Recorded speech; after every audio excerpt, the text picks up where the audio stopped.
Morning mga mamshis! Day off ni Mama Jing ngayon pero hindi pa rin ako nilabayan ng trabaho ko. Housekeeping pa rin ako dito sa bahay. Kasi one day off lang tayo ngayon mga mamshis kasi busy. Busy na ngayon ang hotel. Hindi na nila kaya na magsabay-sabay ang day off. Kaya sa isang linggo, instead na 2 araw ang day off, ginawa nilang isa. So, isang araw na lang ako pwedeng maglinis ng bahay or ng kwarto ko. Kaya, wala na akong time magpahinga. Housekeeping ako ng 6 na araw pagdating ko sa day off ko. Mag-housekeeping pa rin ako sa sarili kong kwarto. Ganon. Nagpalit ako ng mga beddings, mga mamshis, kasi parang ilang linggo na to hindi ko napalitan. Then, nagpalit na rin ako ng mga pillowcases. Ayan, palit na to. Hindi na nasama sa video. All good mga mamshis, done with my bed. Okay na siya, fresh na siya, napalitan na siya. So, next ko nang gagawin is maglaba na naman sa mga tinanggal kong mga bedsheets at mga pillowcases.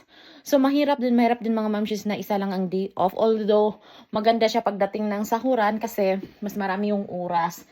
Tingnan nyo. Ayoko naman gumising ng maaga, so late na akong gumising today.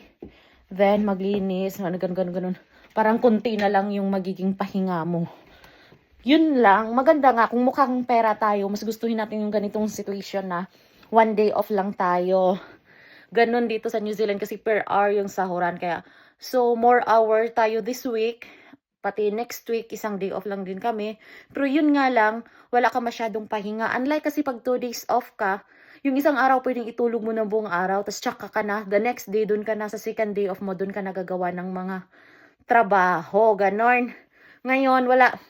Sa isang araw na to paghahatiin ko, kunting pahinga, relax, tas maglaba, palit ng mga beddings, linis, vacuum, ganon. Housekeeping pa rin ako pag uwi ng bahay, ganon. Pero laban lang talaga tayo mga mamshis para sa ating mga pamilya sa Pilipinas. Thank you for watching! Flex ko lang pala mga masla, mga mamshis. Ayan na yung mga sinampay ko. Yun yung una kong nasalang. Actually, 2 salang yan sila. Mga damit naman yan ng ginagamit ko sa work. Tapos yung pangbahay, ganun.